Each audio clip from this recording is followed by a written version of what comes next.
Checkmate. Yeah! Got it! That's what's up.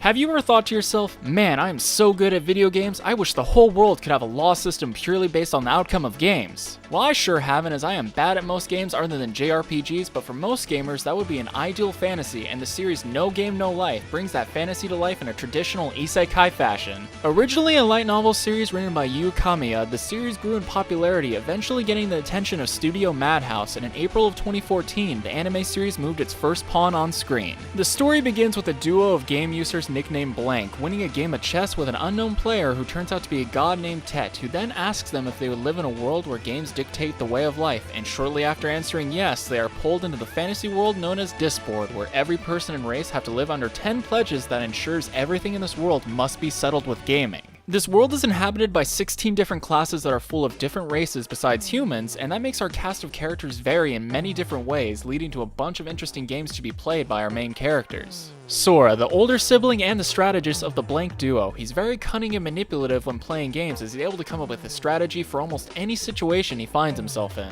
Shiro, the younger sibling and the mathematical genius of the Blank duo. She uses her high intelligence to deduce the best outcomes of every game she participates in, often leading her to be able to dodge anything thrown at her. Stephanie Dola, the granddaughter of the previous king of Elkia, and a human with high knowledge of the customs of the world, but lacks the skill to win most games she participates in. She wants to restore the honor of her family and humanity, but often finds herself the butt end of the joke when it comes to Sora and Shiro. She really deserves better. Kurumi Zell, a human girl who has a wavering faith in humanity and believes they need to rely on the help from elves in order to survive in this world. She can appear emotionless, but deep down has a floodgate of emotions when put under enough pressure. Fiel Nervalin, the elven friend of Kurumi and an excellent magic user. She often aids Kurumi in any games that she plays, as she cares about her deeply and will do anything she can for her. Jibril, from the angelic race known as the Flugel, she has a thirst for knowledge and has a history of being ruthless to other races before the rules were ever in place. But despite her past, her love of games shines through as she always plays with honor, even if she can come off as very sadistic at times.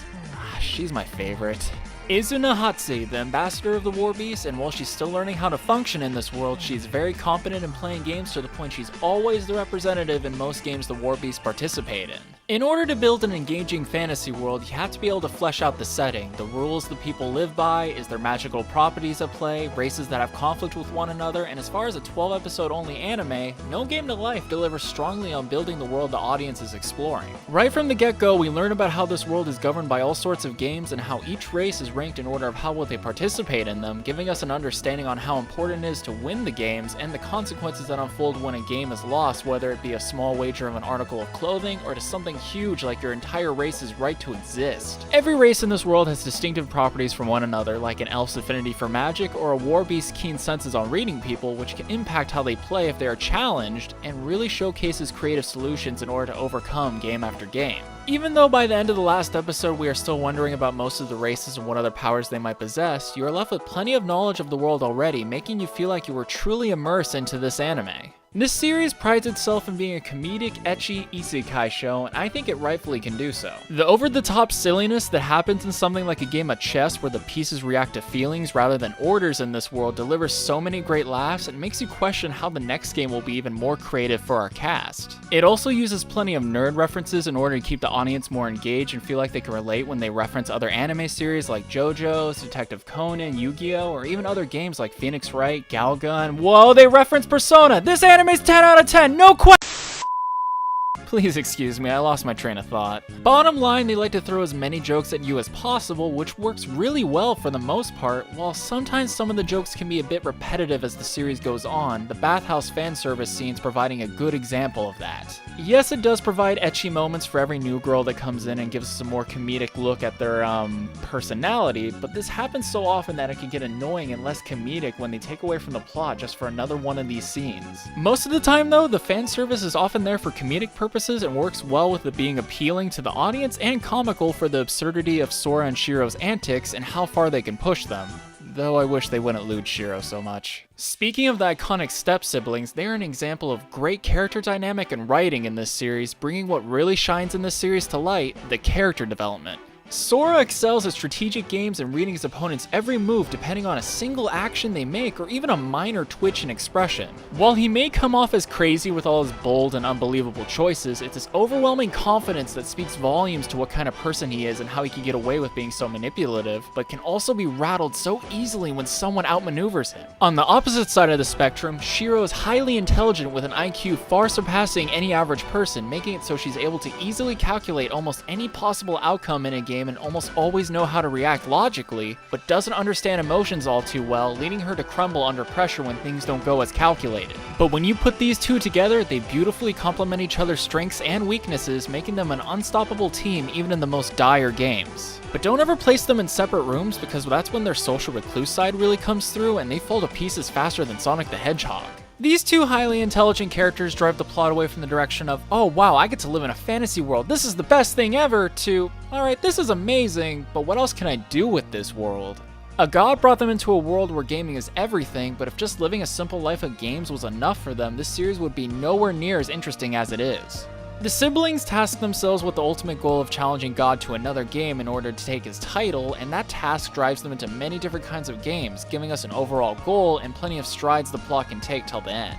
The overall theme of humans are capable of great things is very present with characters such as Stephanie, whose development shines as she begins to realize humans can overcome magic and be higher on the totem pole, and the plot reflects these feelings with every victory our characters earn, despite the fact that they were at a disadvantage for being human. Unfortunately, like most isekai shows based on a light novel series, the story doesn't end with the final episode of the anime, as the light novels progress far past where we leave our characters at, which is a shame because with how unpredictable the antics of the cast is, we are left wondering what could possibly happen without another season. Oh well, at least we got a prequel film, so maybe there's hope for a second season someday. Animation-wise, Studio Madhouse delivers beautifully, as this series has a gorgeous color scheme and flow to the character movements that I think this is one of the better looking isekai shows out right now. Some races may have slight differences than humans, while others might have way bigger differences, but they are very memorable for how well designed they are and not just a simple aesthetic choice for fun. But don't mess with the flugels if the 10 pledges are ever gone. They are beautiful but very deadly.